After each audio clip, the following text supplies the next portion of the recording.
The sky did not change slowly. There was no warning streak, no gradual distortion, no flicker of light to prepare anyone watching. One moment, the night above Earth was what it had always been, deep, black, scattered with distant stars and the quiet glow of a pale moon. And then, it wasn't. The fleet appeared all at once. 43 ships tore out of transit and took position above the planet like something deliberate, something planned down to the last decimal.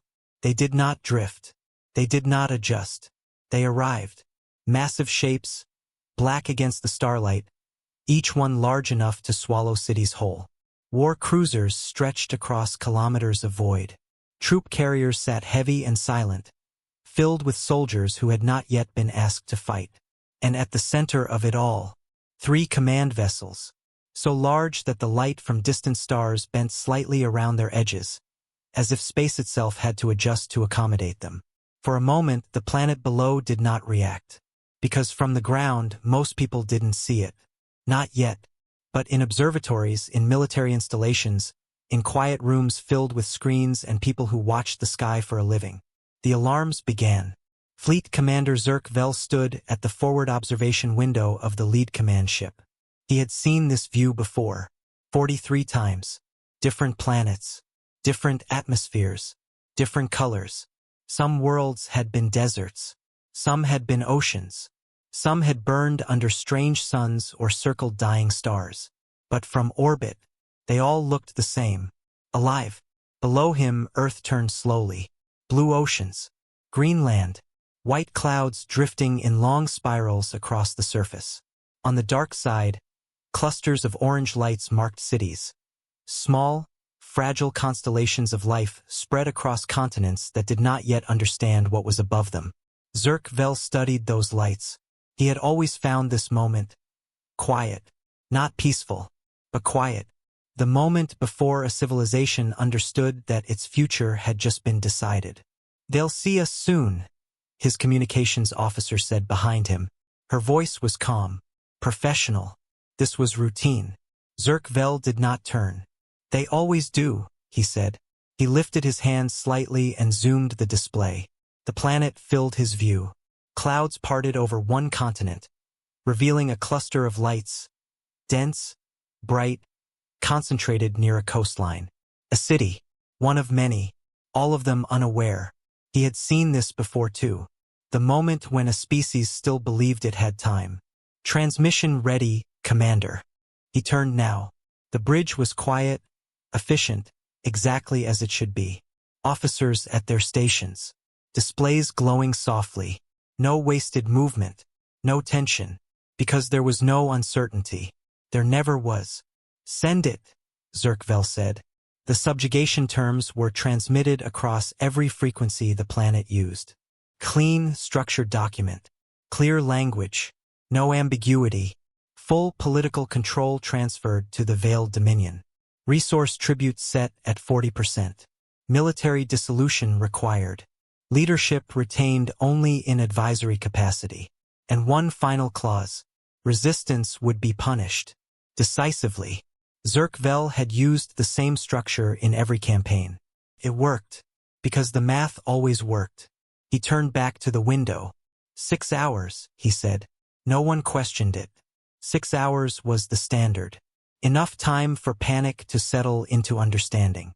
Enough time for leaders to gather, argue, calculate. Enough time to realize that resistance was not courage. It was arithmetic. And the answer was always the same. Surrender. Zerk Vel left the bridge. He moved through the corridors of the command vessel with the steady, unhurried pace of someone who had already completed the difficult part of his task. Because from his perspective, the outcome was decided the moment the fleet arrived. Everything after this was procedure. In his quarters, he opened the file. Species, human. Classification, pre-FTL civilization. Colonization status. Single planet, one moon, minimal orbital presence. Military capability, limited. He read quickly. He always did. Most species followed predictable patterns. Technological progress, internal conflict, stabilization, expansion attempts. Humans were unremarkable. No faster-than-light travel. No interstellar colonies. No advanced defense grid. Primitive. Their weapons were outdated by Dominion standards. Their space presence minimal. A species still confined to its home. Zerk-Vel moved through the data without interest. Until he paused. A note. Small. Almost unnecessary. Nuclear stockpile exceeds expected planetary requirement. He read it again, then leaned back slightly. Nuclear weapons. He had seen them before. Crude. Inefficient. Dangerous on the ground. Irrelevant from orbit. He closed the file. By the time he returned to the bridge, 40 minutes had passed. He expected silence, or confusion, or the early signs of panic. Instead, his communications officer turned toward him, her expression slightly off. Not fear. Not concern. Something else. They've responded, Commander. Zerk-Vel stopped. How long? She hesitated. 40 minutes. The number hung in the air. Wrong. Completely wrong. No species responded in 40 minutes. Shock alone took longer than that.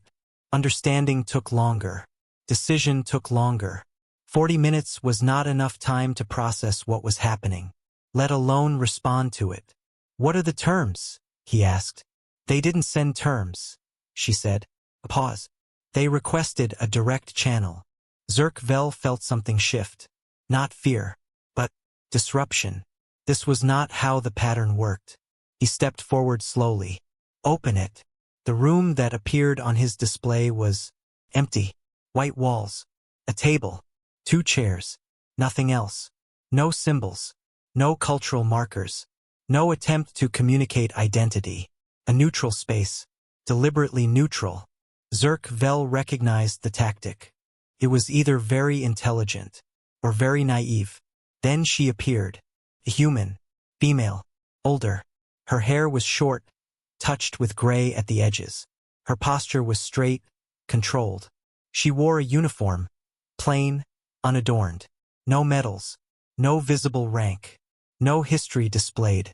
That, more than anything, was unusual. Commanders showed their victories. They wore them. She did not. She was reading. Not pretending to read. Actually reading. The subjugation document sat in front of her, printed on physical paper. A pen rested in her hand. And she was writing. In the margins. Zerk-Vel said nothing. He waited. She turned a page. Wrote something. Turned another. In 43 campaigns. No one had ever made him wait like this. No one had ever treated surrender as something to be reviewed. Finally. She finished. Set the pen down. Looked up. Her eyes were steady. Still. The eyes of someone who had already decided. I've read your terms, she said. Her voice was calm. Measured. Not rushed. Zerk-Vel studied her. This is General Amora OA, his officer said quietly in his ear. Head of their defense council. Zerk-Vel inclined his head slightly. They are standard, he said. Non-negotiable. She nodded. Not agreement. Acknowledgement. Yes, she said softly. I thought they might be. And for the first time, Zerk-Vel felt something unfamiliar. Not uncertainty, but the beginning of it. The room stayed quiet for a moment after Zerk-Vel spoke. Not an empty silence. Not confusion. A measured one. General Amora OA lowered her eyes back to the document, as if confirming something she already knew. Her fingers rested lightly on the paper. The pen was still between them. She didn't rush. She didn't react. She reviewed. Zerk-Vel watched her carefully now. This was no longer routine. Full political control transfers to your dominion, she said calmly, not looking at the page anymore.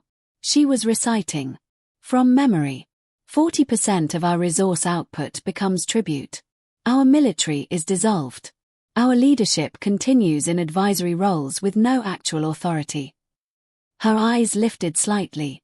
And paragraph 14, she continued, tapping the document once with her pen, states that any organized resistance after signing will be punished by the destruction of a civilian population center. Zerk-Vel gave a small nod. That is correct. She studied him for a second. Not emotionally. Not defensively. But analytically. Like she was measuring him the same way he had measured dozens of other species. Then she glanced down again. Her thumb rubbed lightly against the pen. The top of it was worn. Chewed. Not recently. Over time. Meetings. Decisions. Long hours. Zerkvel realized something then. This was not her first war. She set the pen down. Straightened slightly. And spoke. We respectfully decline. No hesitation. No dramatics. No raised voice. Just. Finality. The words landed harder than any defiance Zerkvel had heard in his career. Because they were not emotional. They were already decided. You understand what that means, he said. I do. You've seen the fleet above your planet. Yes. And you understand what comes next. She met his gaze. Yes. There it was again. That stillness. No fear spike. No micro-movement. No shift in breathing. She looked at him the way someone looks at a problem they have already worked through. Zerkvel felt something tighten. Not doubt. But awareness. This was not a species reacting. This was a species proceeding. I expect you do, he said finally. The channel closed. For a moment, no one on the bridge spoke. The silence felt different now. Not procedural. Not routine. It had weight. Commander, his tactical officer asked quietly. Zerkvel did not respond immediately. He was still looking at the place where the image had been. The empty white room. The woman who had taken notes on surrender. 40 minutes. She had read the document in 40 minutes. Not skimmed. Not panicked. Read. Analyzed. Decided. He turned slowly. Prepare bombardment. The crew moved instantly. Relief, in a way. Procedure returning. Something familiar. Something predictable. Target, the tactical officer asked. Zerkvel stepped toward the display. The planet rotated beneath them. He studied it. Not emotionally. Not cruelly. But precisely. The point of this step was not destruction. It was instruction. A demonstration. You did not remove the leadership. You did not collapse the system. You showed them what losing looked like. And left them alive to understand it. He selected a coastal city. Large. Dense. Approximately 1.5 million inhabitants. Far enough from the capital to avoid destabilizing governance. Close enough to be undeniable. This one, he said. No one questioned it. The weapons aligned. Power built in the ship's core systems. Targeting locked. On Earth. They saw it. For the first time. The sky changed. Satellites went dark. Communication networks flickered. And above one coastal region, the clouds parted. People looked up. At first, confusion. Then, understanding. The bombardment began. It lasted 4 minutes.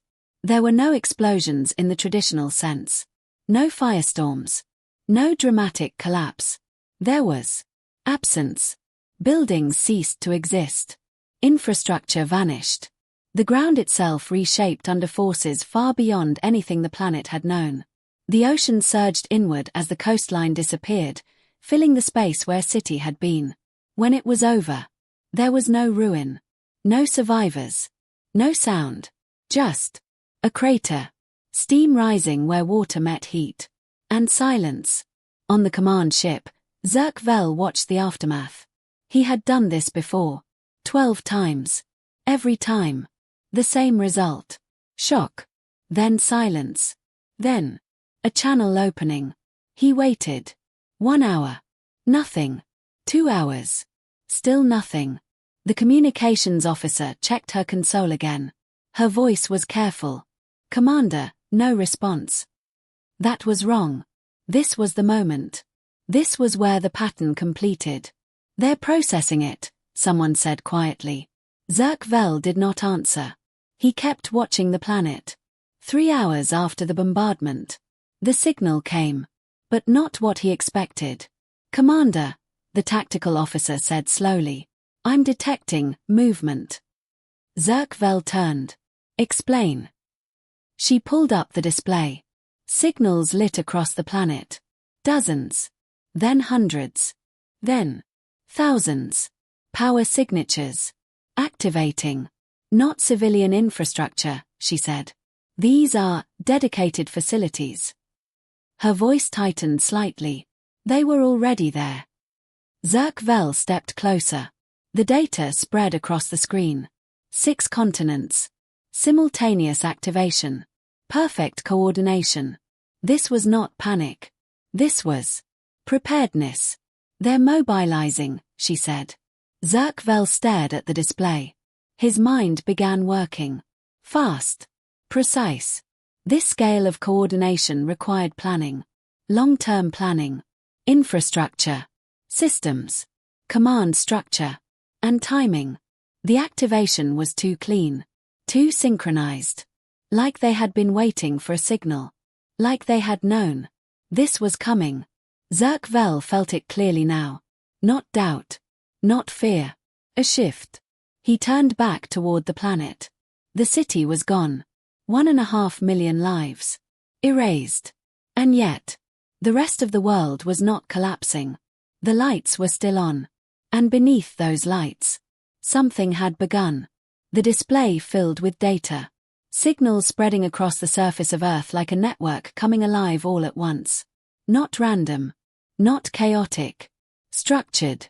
Zerkvel stood still, watching.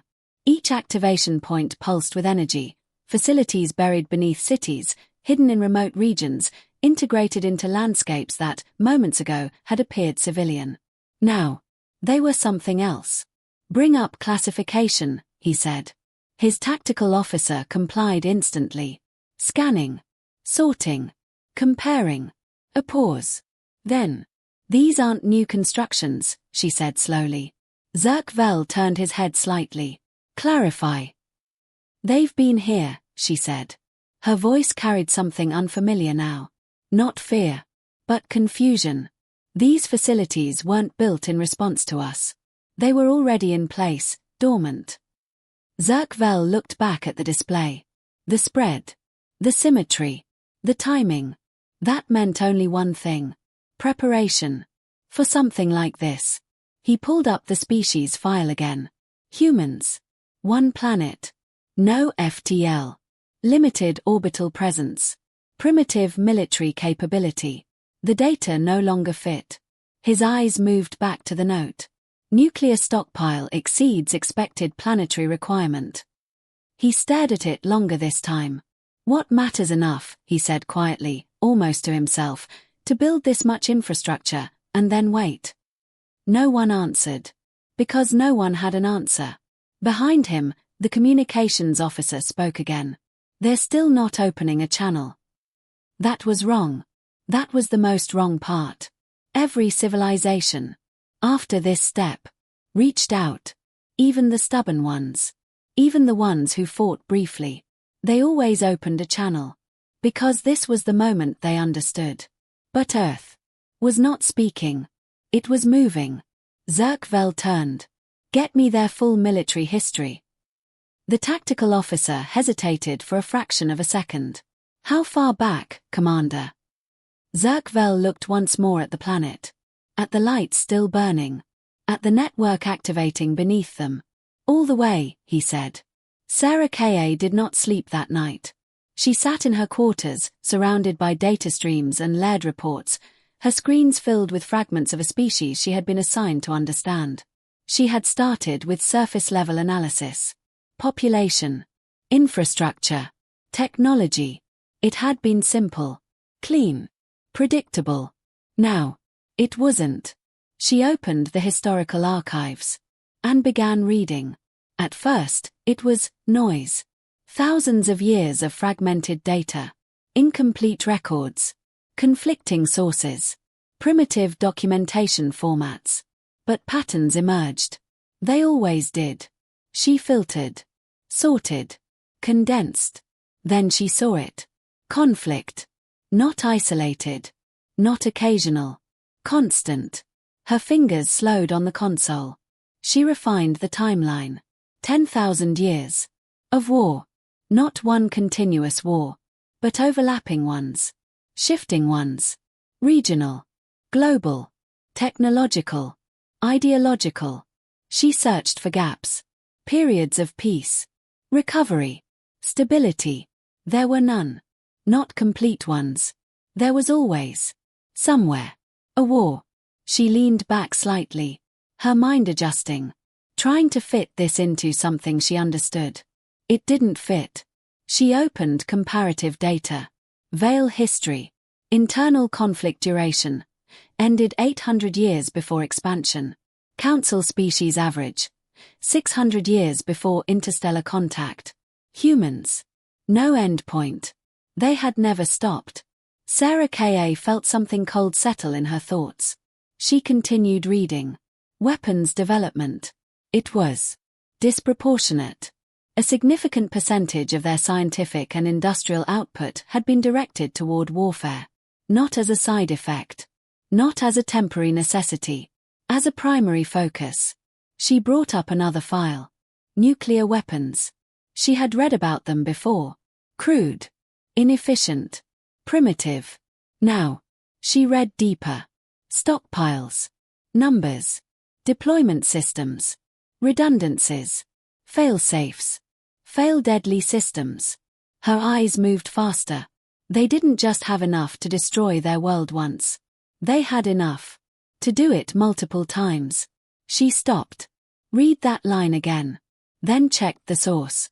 Then cross-checked it. It was correct.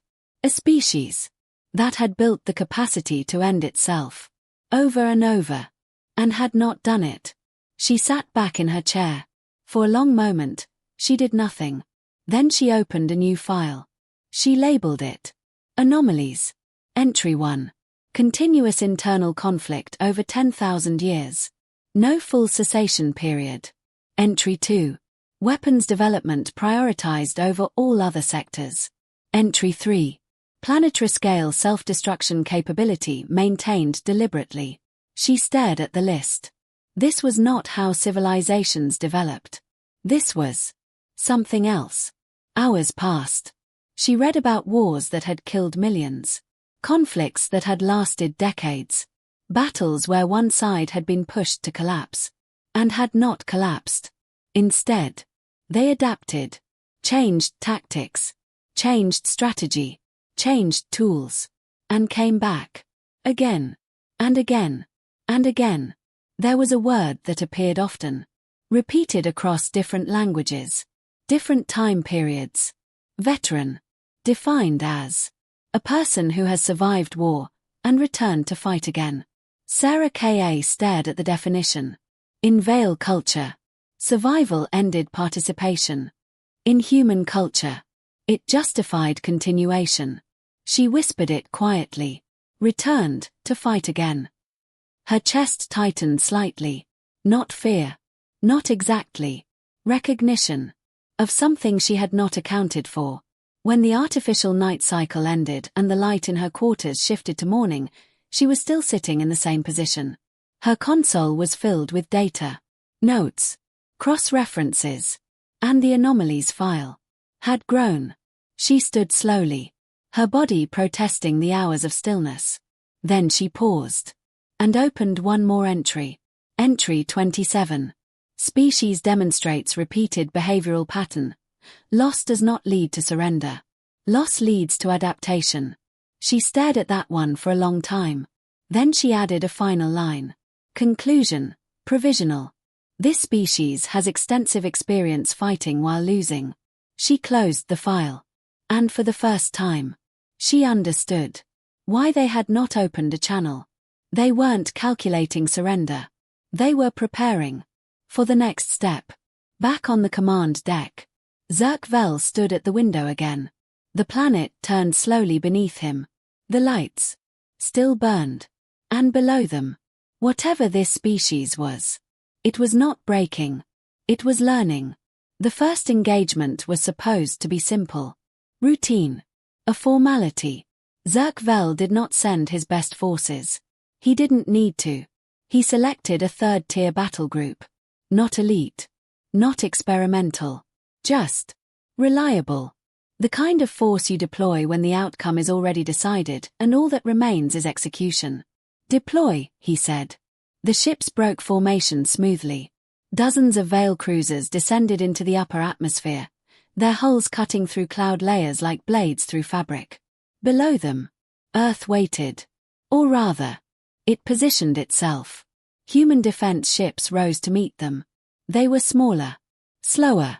Their designs were visibly outdated by Veil standards, angular, patched in places, clearly modified rather than built fresh. Primitive. Zerk Vel watched the formations on his display. The comparison was almost insulting. "This will be brief," one of his officers said. Zerk Vel didn't respond. But under normal circumstances, that would have been true. The battle began. Veil ships opened with precision fire. Controlled. Efficient. Human ships scattered. Not in panic, but in motion. At first, it looked disorganized. Irregular paths. Broken formations. Unpredictable movement.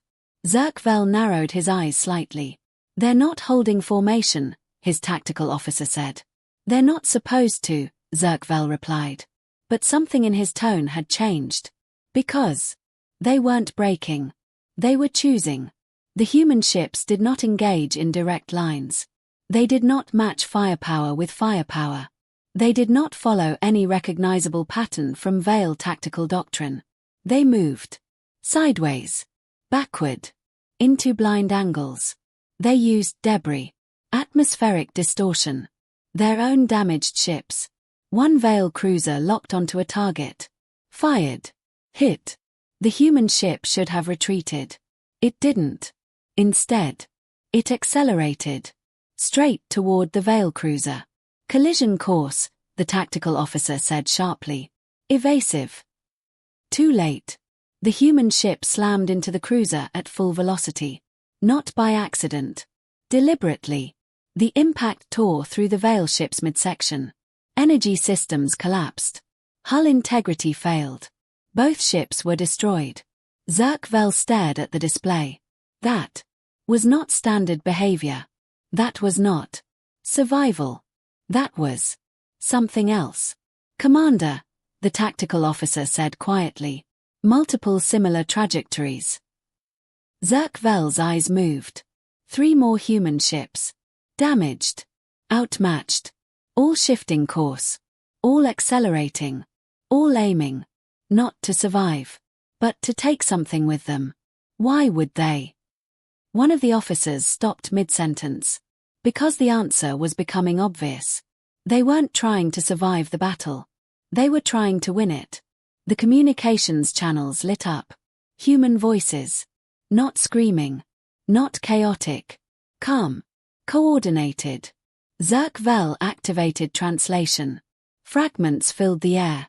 Adjust angle, 3 degrees left. Fire on my mark. Hold position, hold, now. One voice. Clearer than the others. "We're not making it out." A pause. "So make it count." Zerk Vel turned the translation off. He didn't need it. He understood enough. The battle stretched. It did not end quickly. It lasted 11 hours. It should have lasted 2. The Veil battle group won. Technically, the human fleet was forced to withdraw. Their ships destroyed or driven back into lower orbit. But the cost. Zerk Vel read the report twice. Then a third time. The numbers did not align with expectation. Losses. Too high. Far too high. For a third-tier engagement. "Confirm these figures," he said. "They're correct, Commander." He nodded slowly. Filed the report. Said nothing. That night, he returned to the window. The planet below. Still turning. Still lit. He pulled up the battle recordings. Not the visuals. The audio. The voices. He listened. Human crews.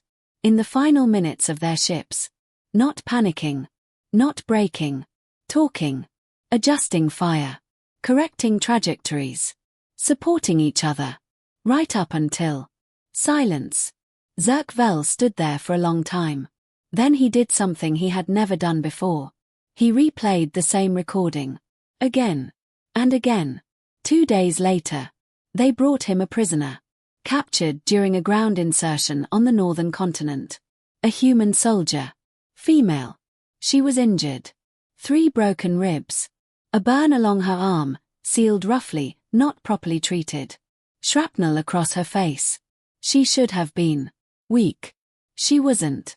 She sat upright. Alert. Watching. Counting.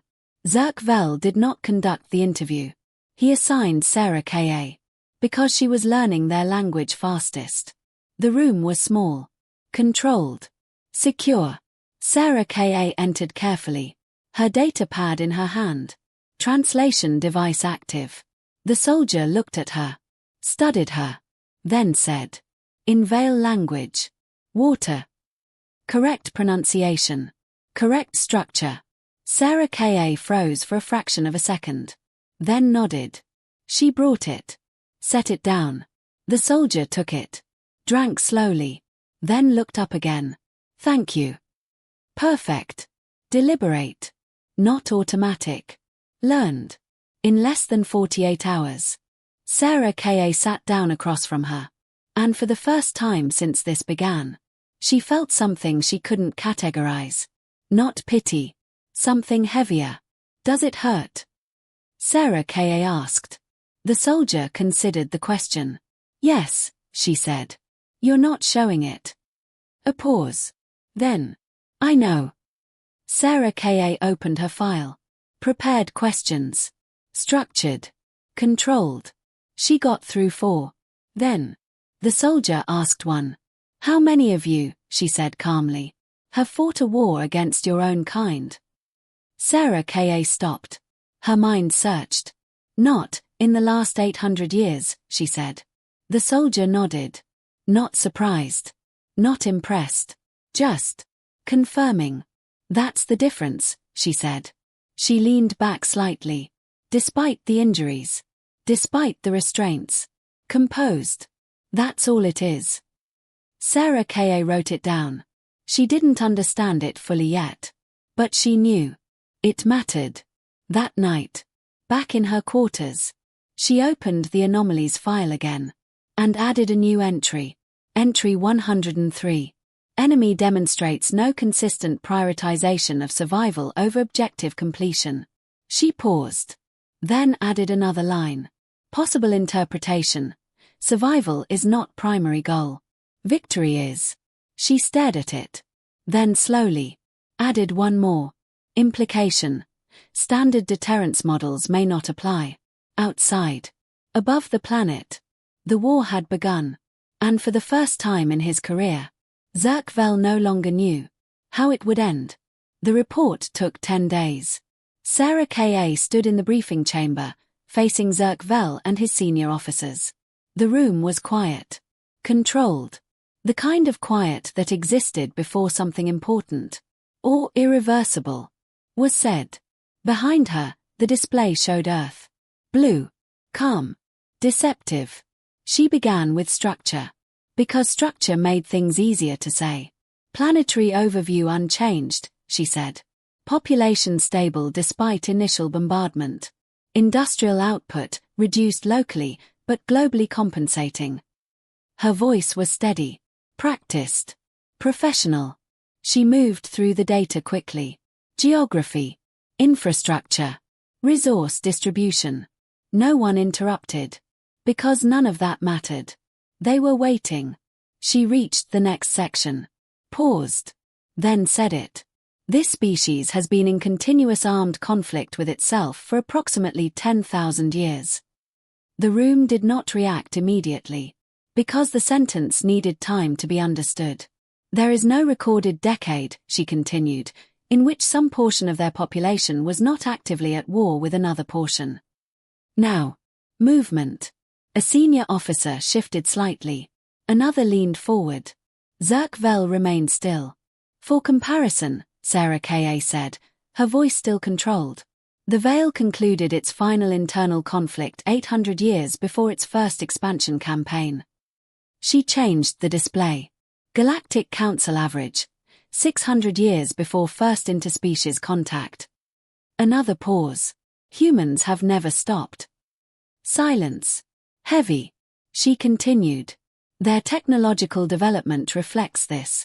A disproportionate percentage of their scientific and industrial capacity has historically been directed toward warfare. New display. Numbers. Graphs. More than any other single field, including medicine, infrastructure, or food production. A quiet voice from the side. That's inefficient. Sarah K.A. didn't look at him. It is consistent, she said. She moved to the next section. Nuclear stockpile. The room shifted again. More attention now. They possess enough nuclear weapons to destroy their own planet's surface multiple times over. This time, there was no immediate response. Because that didn't make sense. Repeat that, one officer said. Sarah K.A. did not hesitate. Multiple times. She brought up the data. Verified. Cross-checked. The most common explanation in their own historical records is that a single instance of planetary destruction was not considered sufficient assurance. A pause. There needed to be certainty. No one spoke. Sarah K.A. continued. They have a documented pattern of sustaining catastrophic losses and continuing conflict operations. Images appeared. Battles. Casualty figures. Destroyed cities. They have fought wars in which millions of their own population were lost in single engagements. Next slide. And continued fighting for years afterward. Next. They have rebuilt industrial capacity during ongoing conflict and re-engaged with improved tactics. Next. They have a cultural framework that supports continued participation in warfare after survival. She stopped. Looked at them. There is a term in their languages. She hesitated. Just for a fraction of a second. Then said it. Veteran. No translation. No simplification. They define it as a person who has survived war and returned to fight again. The room was completely still now. Zerk-Vel spoke for the first time. Your assessment. Sarah K.A. had been waiting for that. Dreading it. She looked at her data. Then at him. And said the truth. We should not have done this. The words settled into the room like something heavy. No one argued. Because no one had a counter. 3 weeks after arrival. The war escalated. Zerk-Vel authorized expanded operations. Ground forces deployed. Orbital strikes increased. An biological division activated. The proposal was presented cleanly. Professional. Confident. A targeted pathogen, the division director said. Designed specifically for human biology. Zerk-Vel listened. It attacks a critical protein in cellular reproduction, the director continued. He had used similar weapons before. The Corvi. 7 years ago. They had not survived it. Approved, Zerk-Vel said. 3 days later. The pathogen was released. 3 target zones. Initial reports. Matched projections. Infection spread. Symptoms appeared. Human populations affected. It was working. Then. 3 weeks later. It wasn't. Commander, the director said. His voice was different. Not confident anymore. The spread has slowed. Zerk-Vel looked at the data. Then at him. Explain. The director swallowed slightly. The infected population is developing resistance. Silence. That's not possible at this rate, one officer said. The director didn't argue. It's not supposed to be, he said. Zerk-Vel stepped closer. How fast? The director hesitated. Approximately 3 weeks. Zerk-Vel stared at him. We spent 4 years developing this pathogen. Yes, Commander. And they adapted to it. He didn't finish the sentence. The director did. In 3 weeks. The room felt colder. What about the infected? Zerk-Vel asked. The director looked down at his data. Some died. A pause. The others recovered. Another pause. And returned to active combat. Zerk-Vel didn't move. Recovered, he repeated. Yes. How long? The director's voice dropped slightly. In several documented cases, within 48 hours of fever resolution. No one spoke. Because there was nothing to say. Later that night, Sarah Ka sat alone again. Her anomalies file open. Scrolling. Hundreds of entries now. Battle behavior. Prisoner interactions. Medical response. She added a new one. Entry 412. Species demonstrates rapid biological adaptation under active threat conditions. She stared at it. Then added another. Entry 413. Recovered individuals returned to combat roles with minimal delay. She leaned back. Closed her eyes briefly. Then opened a new entry. She didn't number this one immediately. She wrote slowly. Carefully. They have been practicing for this. She paused. Then continued. Not for us specifically. Another pause. For something like us. Her hand hovered over the console. Then she finished it. For 10,000 years, they have been fighting enemies stronger than themselves and learning how to survive. She stopped. Read it. Then added one final line. We are not their first enemy.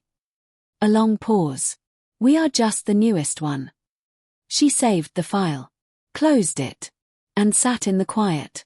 Because now, she understood something Zerk-Vel was only beginning to realize. This war was not unfolding. It was repeating. 6 months. Zerk-Vel stood alone in his quarters. 6 months into a campaign that should have ended in 8 weeks. He looked at the report in front of him again. Not because he hadn't understood it. But because he had. Win rates. Month by month. Month 1, 80%. Month 2, 73%. Month 3, 67%. Month 4, 60%. Month 5, 54%. Month 6, 49%. The line moved in one direction. Steady. Uninterrupted. Zerk-Vel didn't need a projection model. He didn't need an analyst. He knew exactly where that line was going. And it was not toward victory. He stopped eating in the command mess. No one questioned it. They said it was scheduling. It wasn't. It was the conversations. His officers still spoke like this was a standard campaign. Like the outcome was inevitable. Like all that remained was time. Zerk-Vel could not sit there and listen to that anymore. Because the pattern was broken. And he was the only one fully willing to admit it. A quiet knock. Enter. Sarah Ka stepped inside. Carrying her data. Her expression. Careful. She placed the reports on his desk. I've updated the engagement analysis, she said. Zerk-Vel gestured slightly. Show me. She activated the display. The trend line appeared again. But this time. More detailed. Engagement types. Terrain variables. Unit compositions. Every scenario. Every outcome. And every single one. Showed the same thing. Improvement. On the human side. They're learning, she said. Zerk-Vel didn't look at her. He kept his eyes on the data. Explain. Sarah Ka took a breath. Every engagement generates data, she said. They analyze it. They adjust tactics. They retrain units. Then they re-engage. She pointed to the timeline. They've been doing this continuously. A pause. For 10,000 years. Zerk-Vel's jaw tightened slightly. They've adapted to us, he said. Yes. How long did it take? Sarah Ka didn't hesitate. 6 months. Silence. Zerk-Vel turned slowly toward her. Our forces haven't changed significantly. No, Commander. So the change is entirely on their side. Yes. He looked back at the display. This wasn't randomness. This wasn't luck. This was a system. How? He asked. Sarah Ka hesitated. Not because she didn't have an answer, but because she did. They've done this before, she said quietly. Zirkvel's eyes shifted slightly. Explain. They've redirected their industrial output to war production multiple times in their history, she said. Entire economies restructured around conflict. She pulled up another display. Factory outputs. Material flow. Production increases. In the last 8 weeks, she continued, they've begun producing weapons specifically designed for Veil armor configurations. Zirkvel went still. New designs? He asked. Yes. Not modifications. No. A pause. They built them for us. Zirkvel stared at the data. 6 months. 6 months to study. To adapt. To redesign. To counter. They remember how to do this, Sarah Ka said softly. Zirkvel didn't respond. But the words settled. Because memory was not something most species carried into war. They learned. They adapted. But they did not remember. A new report came in a week later. Biological division. Zirkvel read it in silence. The pathogen was done. Not defeated in battle. Not countered strategically. Neutralized. The infected population had either died or recovered. And those who recovered had spread resistance across the species. Fast. Efficient. Complete. He reached the footnote. He read it twice. Then a third time. Medical personnel continued full operational capacity during infection period. No abandonment of posts recorded. Zirkvel closed the report. Because there was nothing to add. 3 days later, a message arrived. From the Galactic Council. That alone was unusual. The Council did not interfere. It observed. It recorded. It remained neutral. A Council observer vessel had been present for months. Watching. Silent. But now, it had sent a report. And it had copied Zirkvel's fleet. That was not standard. Zirkvel opened the message. He read it once. Then again. This species is not defending. A pause. They are building. Zirkvel felt something shift again. He continued. The engagement patterns indicate recalibration, not resistance. Another line. The trajectory of this campaign has changed. And then, the final line. The one that stayed. We thought the war cries were fear. A pause. They were the sound of a species remembering what it was born to do. Zirkvel lowered the display slowly. For a long moment. He said nothing. Because for the first time, the war had a new shape. And it was not one he had ever seen before. That night, he stood at the observation window again. The planet below. Unchanged. The lights. Still burning. 6 months. 6 months of pressure. Of bombardment. Of war. And the world had not broken. Instead, it had adapted. Improved. Grown stronger. Zirkvel pressed his hand lightly against the glass. Cold. Still. And beneath him, a species that had been losing was learning how to win. For the first time in 12 campaigns. Zirkvel did not know if victory was still possible. Month 7. The asteroid belt engagement was not supposed to matter. It was listed in the operational schedule as a minor contact. A routine interception. An advanced Veil force moving through the outer system encountered a small human unit using the debris field for cover. Standard doctrine applied. Flank them. Cut off retreat. Force surrender or eliminate. The Veil commander followed procedure. He made the correct decision. And it was wrong. The human unit did not retreat. That alone was unexpected. But what followed had no category. The asteroid belt was dense, chaotic, unpredictable, natural cover, difficult for large ships. The Veil force attempted to navigate through it carefully, maintaining formation while pushing the human unit into a containment zone. That was the plan. The humans did something else. They're moving the debris, the tactical officer reported. At first, it didn't make sense. Then the data clarified. The humans were using small maneuvering thrusters, attaching them to asteroids, and redirecting them. Not randomly, precisely, calculated trajectories. Zerk-Vel watched the recording. Massive rocks, shifting slowly at first, then accelerating, into paths that intersected with Veil ships. Not fast enough to be obvious, but fast enough to matter. They're weaponizing the field, Sarah K.A. said quietly. Zerk-Vel didn't answer, because the phrase itself was insufficient. They weren't just using the environment. They were rewriting it. The Veil ships adjusted, attempted to counter, but the battlefield itself was changing, constantly. Predictable space had become unpredictable.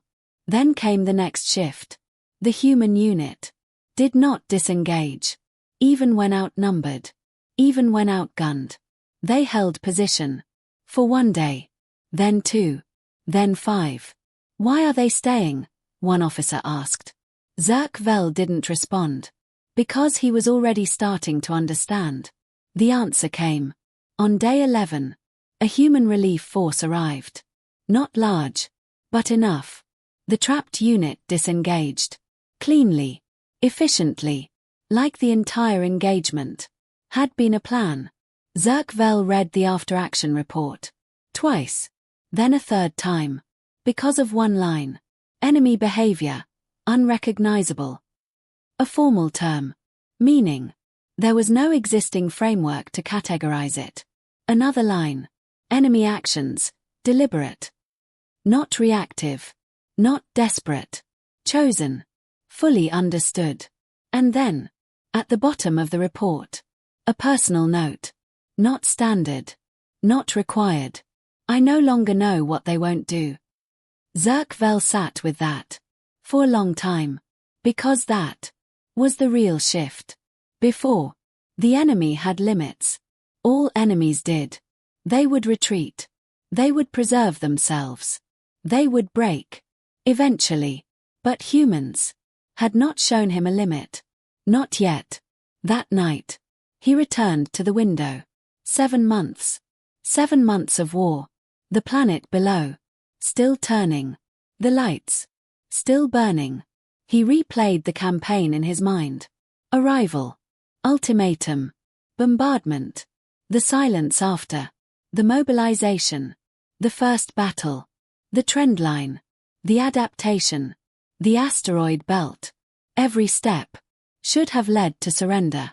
Every step had not. Zerk-Vel did something then that he had avoided. He asked himself the question. Fully. What if they don't break? The thought settled. Heavy. Because every campaign, every victory, had depended on that moment. The moment when the enemy reached its limit. When the cost became too high. When survival outweighed resistance. Humans had not reached that point. Or worse. He could not see where that point was. He pressed his hand against the glass again. Cold. Still. And below, a species that had been fighting for 10,000 years was now fighting him. He understood something then. Slowly. Clearly. This war was not about overpowering them. It was about finding their limit. And for the first time, Zerk-Vel was not sure. His fleet could. Month 8 became month 9. Then 10. Then 12. By every known standard, the war should have been over. Zerk-Vel had studied hundreds of campaigns. He knew the timelines. He knew the patterns. Civilizations at this level collapsed. 8 weeks. 12, if stubborn. The record. For months. Humans had no orbital shields. No advanced fleet. No interstellar allies. And yet, 12 months. They were still fighting.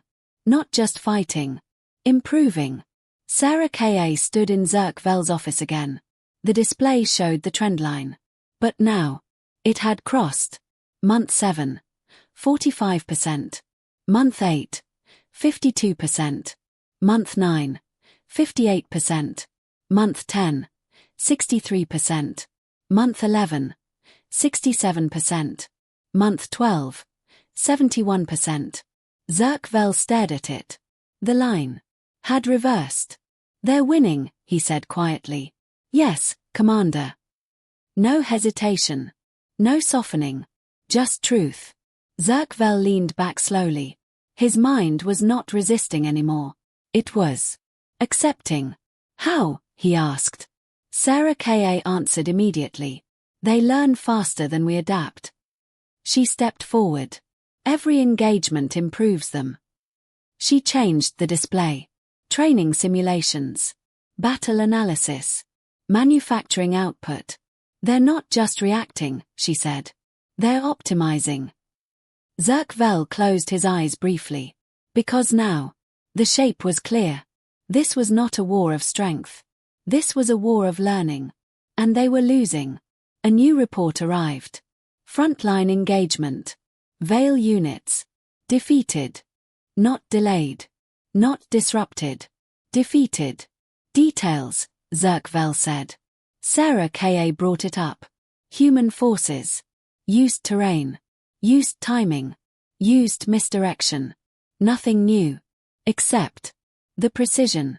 They're anticipating us, she said. Zerkvel looked at her. Explain. They know how we fight now, she said. They've mapped our patterns. A pause. They're designing engagements around our decisions. Zerkvel felt something settle in his chest. Not fear. Finality. They weren't reacting anymore. They were predicting. Another report. Biological division. Zerkvel opened it. The pathogen. Fully neutralized. Not slowed. Not contained. Gone. The director's final note. Human medical systems maintained operational continuity under extreme biological stress. No systemic collapse observed. Zerkvel closed the file. Because at this point, it was expected. The next shift came quietly. A message from the Galactic Council. Again. Zerkvel opened it. Short. Clear. We recommend reassessment of campaign objectives. That was all. No interference. No orders. But the meaning was obvious. Zerkvel stood at the window again. 12 months. The same planet. The same lights. Still burning. He thought about everything. The arrival. The refusal. The bombardment. The silence. The mobilization. The first battle. The adaptation. The reversal. He had built his career on clarity. On seeing things as they were. Not as he wanted them to be. And now, he saw it. Completely. This war could not be won. The way he knew how to win wars. A quiet signal. Communications officer. Commander, incoming diplomatic request. Zerkvel turned slowly. From Earth. The room stilled. Zerkvel took a step forward. Open it. A new face appeared. Not Amora Oe. Someone else. Calm. Composed. Different. But the same. In one way. No fear. Fleet Commander Zerkvel, she said. My name is Ambassador Yora Chen. Zerkvel watched her. Waited. We would like to discuss terms, she said. A pause. Zerkvel felt something shift again. Not victory. Something else. Proceed, he said. She looked at him steadily. And said something. He did not expect. Not surrender terms. Silence. Peace terms. Zerkvel stood there. And understood. The war had reached its end. Just not the one he had planned. The neutral station was quiet. Not empty. Not abandoned. But quiet in the way places are when something important is about to happen. Ambassador Velmara arrived prepared. She had done this 17 times. 17 negotiations. 17 victories. She knew the shape of surrender. It always followed a pattern. Shock. Resistance. Collapse. Then. Negotiation. The losing side would ask. The winning side would allow. Terms would be discussed. adjusted, framed. In the end, the outcome would remain the same. Control, power, dominance. Velmara carried her draft treaty with her.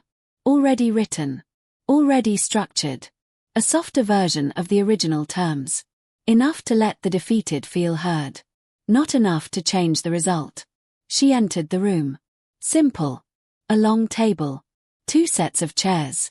A wide window showing Earth below. And the scattered debris of what had once been veil positions. She chose her seat. Arranged her documents. Folded her hands. Waited. The door opened. One person walked in. Just one. No guards. No escorts. A human woman. Not young. Not old. Calm. She wore a simple dark suit. Comfortable shoes. She carried a small bag. And nothing else. She sat down. Poured water into both glasses. Then looked up. Thank you for coming. Her veil was accented. But correct. Velmara studied her. Ambassador Yora Chen, she said. Yes. Something about her was disorienting. Not her appearance. Not her voice. Her normality. As if this was not the end of a war. Just a meeting.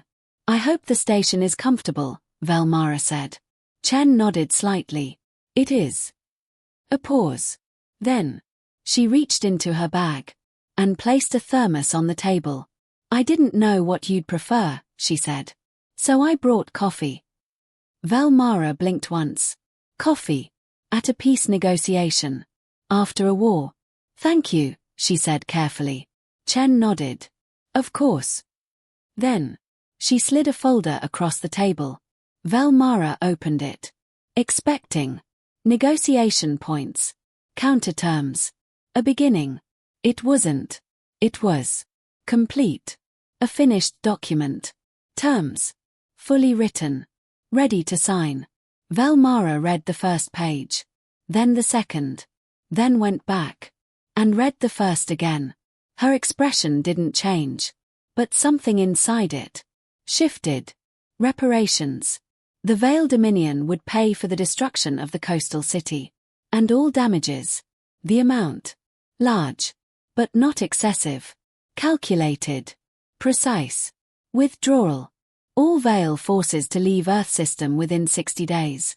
Demilitarized zone. Around Earth star. Monitored by the Galactic Council.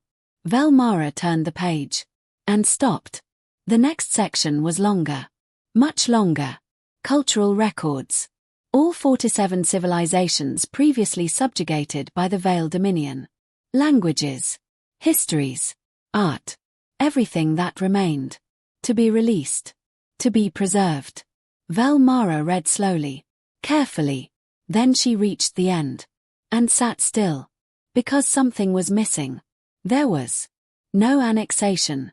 No demand for control. No tribute. No dismantling of military. No humiliation. Nothing. That she had expected. She looked up. You've won, she said. Simple. True. Chen nodded slightly. Yes. You could take territory. Yes. You could dismantle us. Yes. Velmara leaned forward slightly. Then why didn't you? Chen was quiet. Not avoiding. Thinking. Then she spoke. Because we know what those terms cost. Velmara frowned slightly. That's not a full answer. Chen nodded. It's the honest one. A pause. Then. She continued. We've written terms like yours before. Velmara's eyes narrowed slightly. Chen met her gaze. Not to you. A pause. To ourselves. Silence. We've lived under them, Chen said. We know what they turn a civilization into. Velmara didn't speak. Because she understood. Even if she didn't want to. We're not interested in making you into that, Chen said. Velmara looked down at the document again. Then back up. That's strategic. Chen nodded. Yes. A pause. And it's also the right thing to do. The words hung there. Not as a statement. As a fact. Velmara turned the pages again. Stopped at the cultural records section. This will take years, she said. Chen nodded. We've planned for that. She tapped the appendix. 5-year timeline. Velmara read it. Detailed. Precise. Thought through. These people existed, Chen said quietly. Velmara looked up. The ones you erased. A pause. Their histories should exist somewhere outside your archives. Silence filled the room. Heavy. Velmara closed the folder slowly. She had conducted 17 negotiations. She knew power. She knew strategy. This was both. And something else. I need to contact Fleet Command, she said. Chen nodded. Of course. Velmara stepped into the private chamber. Opened the secure channel. Zerk Vel appeared. He looked different. Tired. But clear. She summarized the terms. All of them. Carefully. When she finished. There was silence. Then she said. Your assessment of the human ambassador. Velmara thought for a moment. Then said. She brought coffee. Silence. Then. Zerk Vel nodded once. Sign the treaty. 4 hours later. They did. No ceremony. No spectacle. Just signatures. And a war. Ending. As they stood. Velmara asked one final question. When you read our original terms. Chen paused. What did you write in the margins? Chen thought. Then answered. Notes about paragraph 14. A pause. The collective punishment clause. Velmara waited. What did you write? Chen looked out the window. At the debris. At the planet below. I wrote a question. Velmara leaned slightly forward. What question? Chen turned back. Her eyes steady. Do they know what they're starting? Silence. I hoped the answer was no, she said softly. A pause. I hoped it was a mistake. Velmara didn't speak. Because now. She knew. It hadn't been. 20 years is a long time. Long enough for a war to become history. Long enough for history to become something quieter. Something written. Something studied. Something remembered differently. The Galactic Council chamber had changed. Not physically. The same circular structure. The same elevated seats. The same careful design meant to balance power and presence. But something in the room was different. There were now 15 member species. Earth did not hold a standard seat. That had been complicated. Full membership implied equality. And technically, Earth qualified. But practically, they didn't fit. Observer status had been considered. Rejected in 4 minutes. Because there was nothing passive about humanity. In the end, they created something new. A new category. The closest translation. Guarantor. A species that claimed no territory. Demanded no tribute. Held no direct authority. But ensured that agreements were kept. No one asked what happened if they weren't. No one needed to. Dr. Marcus Webb sat in his office on the quiet side of the station. His window faced the starfield. Still. Silent. He preferred it that way. He had spent 12 years here. First as a junior liaison. Now, as Earth's senior representative. He was reviewing a trade dispute. Routine. The kind of problem that filled time in peaceful eras. A knock. Come in. A young Veil diplomat entered. Careful posture. Measured steps. His name was Saren. Webb had met him months ago.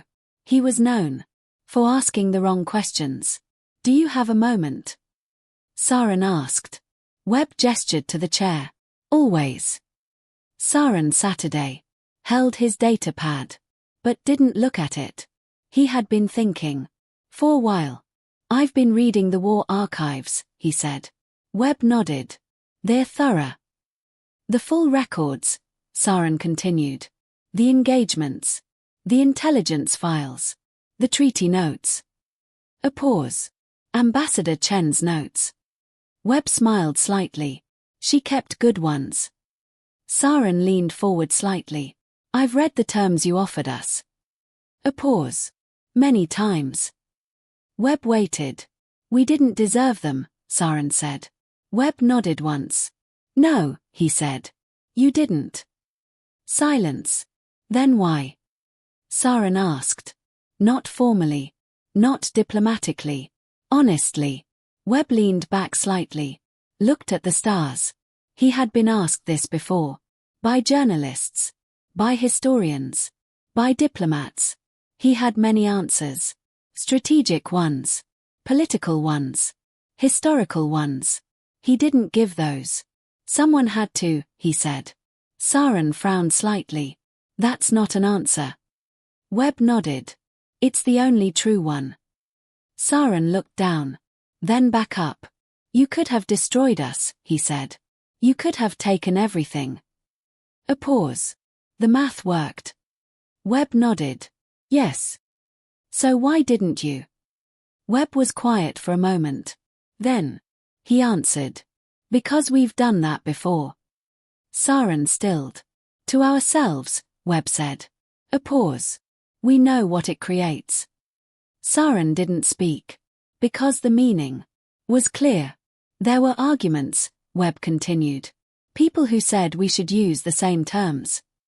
A small breath. They weren't wrong. He looked at Saren. But Amora OA was in the room. Saren leaned forward slightly. What did she say? Webb smiled faintly. She said. A pause. We don't get to decide that mercy is worth giving after we decide if we want to give it.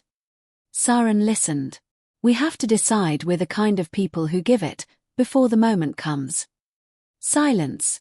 Otherwise, Webb finished. It's not mercy. It's just strategy with a better name. The word settled. Heavy. Saren sat there. Thinking. Then slowly. He nodded. The Dominion is different now, he said. Webb nodded. I know.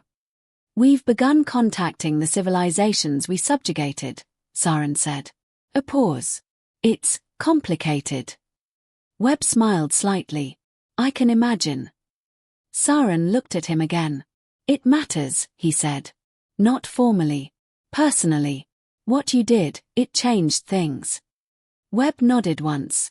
I'll tell OA, he said. Saren stood. Moved to the door. Then stopped. Turned back. Do you think it was worth it? He asked. Webb thought. Really thought. I think the war was a catastrophe, he said. A pause. I think 1.5 million people died in 4 minutes. Another pause. I think we lost people we shouldn't have. Saren listened. And I think what came after is real, Webb said. He looked at him. Both things can be true. Silence.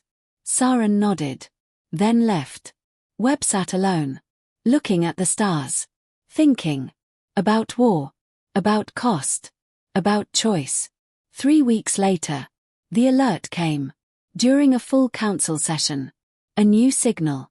Unknown origin. 40 light-years beyond council space. A new species. They had achieved FTL. And their first message was aggressive. A declaration. A challenge. The chamber went quiet. Not surprised. Recognizing. They had all seen this before. In one form or another. Webb looked at the signal. And remembered. 43 ships. 6 hours. 40 minutes. A pen. Margin notes. A question. The Vale ambassador stood. Looked at Webb. Shall we inform them? He asked. Webb looked at the display again. At the confidence in the signal. At the ignorance behind it. He knew how this went. Send them our full diplomatic package, he said. A pause. And a map. The ambassador tilted his head slightly. Mark the asteroid belt, Webb said. Silence. The kind that carried memory. The message was sent. Far away. A new species waited. Unaware. Confident. They would learn. And maybe, if things went right, they would learn something else too. Something harder. Something that lasted longer. The stars remained still. And the work continued.